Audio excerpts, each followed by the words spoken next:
వరకు బలవంతాన వసూలు చేసి వాళ్ళని పక్కా గృహ నిర్మాణం చేసుకొనివ్వకుండా అప్పుల పాలు చేసే విధంగా రాష్ట్ర ప్రభుత్వం వ్యవహరించింది, ఇంకా వ్యవహరిస్తున్నది. ఇది ఒక అంశం. ఇకపోతే ఇంకొక అంశం, చంద్రబాబు నాయుడు గారి టైంలో టిడ్కో పేరుతో 2,60,000 గృహాలు, పక్కా గృహాలు నిర్మించడం జరిగింది. చంద్రబాబు నాయుడు గారి అధికారంలోకి దిగే టైంకి 2,60,000 పక్కా గృహ నిర్మాణాలు 90% పైగా నిర్మాణం కంప్లీట్ చేసి చివరికి మెరుగులు దిద్ది ఒక 10% లోపు మెరుగులు దిద్ది దాన్ని బెనిఫిషరీస్కి అందజేయవలసినటువంటి పరిస్థితుల్లో చంద్రబాబు నాయుడు గారి ప్రభుత్వం అధికారం కోల్పోయింది. దాన్ని దృష్టిలో పెట్టుకుంటే ఆ 10% కనుక కంప్లీట్ చేసి ఉంటే మొత్తం 2,60,000 పక్కా గృహాలు బెనిఫిషరీస్కి అందాయి. బెనిఫిషరీస్ అగ్రిమెంట్ అయ్యారు, లోన్లు తీసుకున్నారు. వీళ్ళకేమో గత 5 సంవత్సరాల నుంచి 2,60,000 గృహాలు పాడుపెట్టి నివాసానికి వీలు లేకుండా, వాళ్ళకి హ్యాండ్ ఓవర్ చేయకుండా వాళ్ళకి బ్యాంకులు నోటీస్ ఇస్తున్న రుణాలు తీర్చమని. ఈ రకంగా 2,60,000 గృహాలకు పక్కా గృహాల బెనిఫిషరీస్ని వీధిని పడవేశారు. ఇది నెంబర్ 2. ఇకపోతే ఆయన పెట్టినటువంటి భూపట్టాలు స్కీము ఏంటంటే, అది ఎకరానికి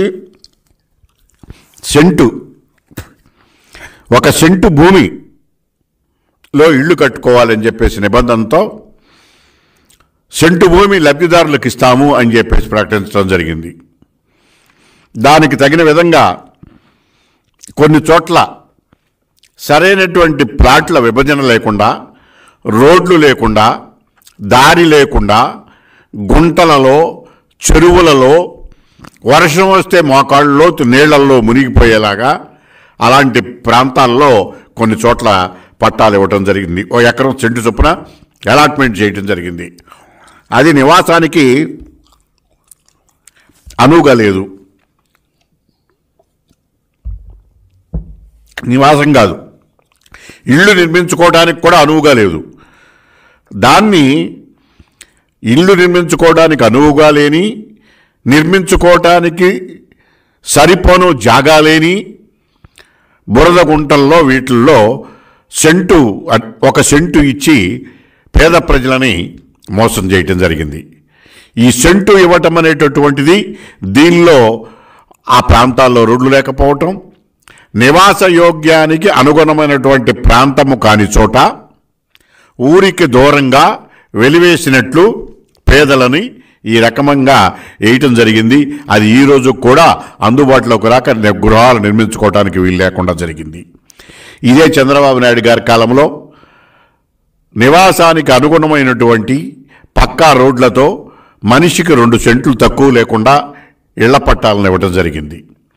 తద్వారా వాళ్ళు కేంద్ర ప్రభుత్వం ఇచ్చేటటువంటి 1,80,000 పక్కా గృహ నిర్మాణానికి కేంద్ర ప్రభుత్వం ఇచ్చేటటువంటి 1,80,000 తీసుకుని గృహ నిర్మాణానికి చేసుకుంటుంటే, ఈ 1,80,000 రాష్ట్ర ప్రభుత్వం ఇస్తున్నట్టుగా కేంద్ర ప్రభుత్వం తీసేసి రాష్ట్ర ప్రభుత్వం క్లెయిమ్ చేస్తూ పేపర్లో ప్రకటనలు ఇచ్చుకుంటూ ప్రజలని మోసం చేస్తూ పక్కదారి పట్టిస్తున్నటువంటి వైనాన్ని ఈనాడు చూస్తున్నాం. లక్షలు అంటే వేలకు వేలు పత్రికా ప్రకటనలు, లక్షలకు ప్రభుత్వ దొమ్మును దుర్వినియోగం చేసి ప్రజలను మోసం చేస్తూ పట్టాల పేరుతో కేంద్ర ప్రభుత్వం ఇచ్చినటువంటి 1,80,000 రాష్ట్ర ప్రభుత్వం ఇస్తున్నట్టుగా మోసపూరిత ప్రచారం. చంద్రబాబు నాయుడు గారి టైంలో కేంద్ర ప్రభుత్వానికి ఇచ్చినటువంటి గ్రాంట్కు తోడుగా మ్యాచింగ్ గ్రాంట్ కింద ₹1,00,000, అలాగే ₹1,50,000. ₹1,00,000 ఏమో జనరల్గాను, ఎస్టీ ఎస్టీలకు ఇంకొక 50,000 అదనం చేసి ₹1,50,000 స్టేట్ గవర్నమెంట్ మ్యాచింగ్ గ్రాంట్ ఇచ్చి పక్కా గృహ నిర్మాణానికి చంద్రబాబు నాయుడు గారి ప్రేమలో అమలు జరిపితే రాష్ట్ర ప్రభుత్వం, ఇప్పుడున్నటువంటి రాష్ట్ర ప్రభుత్వం కేంద్ర ప్రభుత్వం ఇచ్చేటటువంటి దాన్నే తన పథకంగా చెప్పుకుంటూ ప్రజలను మోసగిస్తూ అవి కూడా సెంటు భూమిలో కట్టుకోవడానికి వీలు లేకుండా ఇచ్చేటటువంటి నివాస యోగ్యానికి వీలు లేని ప్రాంతంలో ప్రజలని ఇస్తూ మోసగిస్తూ ఉన్నట్టుంటున్నారు. ఇంకొకటి ఏంటంటే పక్కా గృహ నిర్మాణం పేదలకు ఇళ్ల పట్టాలనేటటువంటి పేరుతో ఇది ఒక స్కీము, పేద ప్రజల వెల్ఫేర్కి ఉపయోగించినటువంటి స్కీము. ఆ స్కీముని పక్కన పెట్టి పేద ప్రజలకు నివాస యోగ్యానికి అనుకూలంగా లేనటువంటి భూములు సేకరించి ఆ సేకరింపు పేరుతోనూ భూములు సేకరించిన తరువాత దాన్ని అభివృద్ధి పేరుతోనూ కోట్లాది రూపాయలు వైఎస్ఆర్సీపీ ప్రభుత్వం అవినీతికి పాల్పడింది. ఇది దుర్మార్గమైనటువంటి విషయం. వైఎస్ఆర్సీపీ స్థానిక నాయకులు లేదా కొంతమంది ప్రజాప్రతినిధులు వైఎస్ఆర్సీపీ ప్రభుత్వ అండదండలతో పేదలకు సెంటు భూమి ఇస్తామనేటటువంటి పేరుతో నివాసయోగ్యానికి అనుకూలముగా లేనటువంటి భూములను సేకరించి దానికి మార్కెట్ రేటు పైన 5-6 రెట్లు ధరలు పెంచి వసూలు చేసి ప్రభుత్వ సొమ్మును కాజేయటం ఒక భాగం, దాని అభివృద్ధి పేరుతో ప్రభుత్వ నిధులను ఖర్చు చేసి అభివృద్ధి చేయకుండా నిధులను దుర్వినియోగం చేయటం రెండో భాగం.